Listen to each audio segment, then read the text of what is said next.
নমস্কার বন্ধুরা, স্বাগতম আমাদের সনাতন টেলস বাংলা চ্যানেলে। আজ আমরা একটি রহস্যময় এবং সব থেকে আলোচিত একটি প্রশ্ন নিয়ে কথা বলবো। আচ্ছা বলুন তো, মহাদেব কি মক্কায় বন্দী? হ্যাঁ, ঠিক শুনছেন। ঠিক এই প্রশ্নটি সামাজিক মাধ্যমে এবং বিভিন্ন প্ল্যাটফর্মে অনেকের মনে কৌতূহল জাগিয়েছে। কিন্তু এর পিছনে কি সত্যিই কোনো সত্যতা আছে, নাকি এটি কেবলই একটি ভ্রান্ত ধারণা? তো চলুন আজকে এই বিষয়ে গভীরভাবে জানার চেষ্টা করি।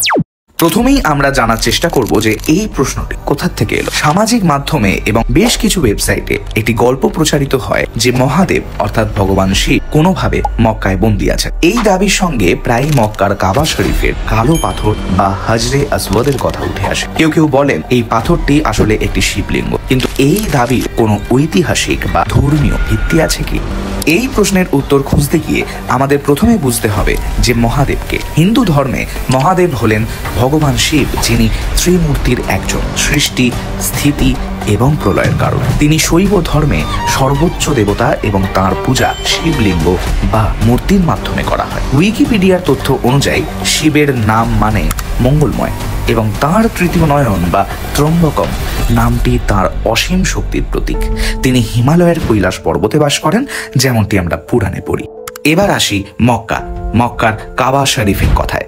মক্কা ইসলামের পবিত্রতম শহর, যেখানে অবস্থিত কাবা শরীফ। কাবা হলো ইসলাম ধর্মের পবিত্রতম স্থান এবং মুসলিমরা এখানে প্রতি বছর হজ পালন করতে আসেন। কাবা শরীফের প্রধানত 4টি কোণ রয়েছে: হজর এ আসওয়াদ, রুকন এ ইরাকি, রুকন ই শামি এবং রুকন ই ইয়েমানি। এই কোণগুলোর মধ্যে রুকন ই ইয়েমানি ইয়েমেনের দিকে মুখ করে রয়েছে। এর মধ্যে থাকা কালো পাথর অর্থাৎ হজরে আসওয়াদ মুসলিমদের কাছে অত্যন্ত পবিত্র। ইসলামী ঐতিহ্য অনুসারে এই পাথরটি হযরত ইব্রাহিম এবং ইসমাইলের সময় থেকে পবিত্র বলে বিবেচিত, কিন্তু কিছু লোক এই পাথরকে শিবলিঙ্গ বলে দাবি করেন। এই দাবির কোনো প্রমাণ পাওয়া যায় না, কারণ শিবলিঙ্গ হলো শিবের প্রতীক, যা হিন্দু ধর্মে পূজিত হয় এবং এর আকৃতি ও তাৎপর্য সম্পূর্ণ আলাদা। তাহলে মহাদেব যে মক্কায় বন্দী বা কাবার পাথর শিবলিঙ্গ, এটি মূলত কিছু অপপ্রচার বা ভুল বোঝাবুঝি থেকে উঠে এসেছে। হিন্দু ধর্মের শাস্ত্র যেমন ঋগ্বেদ বা মার্কেন্ডেয় পুরাণ এবং ইসলামের ঐতিহ্যে এমন কোনো উল্লেখ নেই।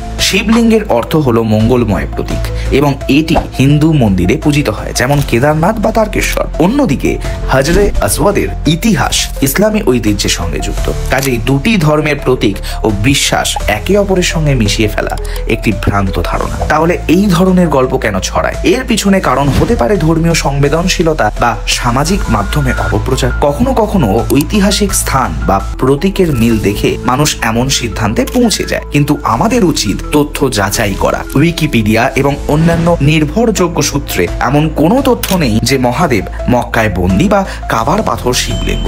আমাদের দায়িত্ব হলো ধর্মীয় সম্প্রীতি বজায় রাখা এবং ভ্রান্ত ধারণা থেকে সাবধান থাকা। তো বন্ধুরা, আমরা দেখলাম যে মহাদেব মক্কায় বন্দী এই দাবির কোনো ভিত্তি নেই। মহাদেব হলেন হিন্দু ধর্মের সর্বোচ্চ দেবতা, যার পূজা কৈলাস থেকে কেদারনাথ পর্যন্ত হয়। অন্যদিকে কাবা শরীফ ইসলামের পবিত্র স্থান। দুটি ধর্মের মধ্যে সম্মান ও বোঝাপড়া বজায় রাখাই আমাদের লক্ষ্য হওয়া উচিত।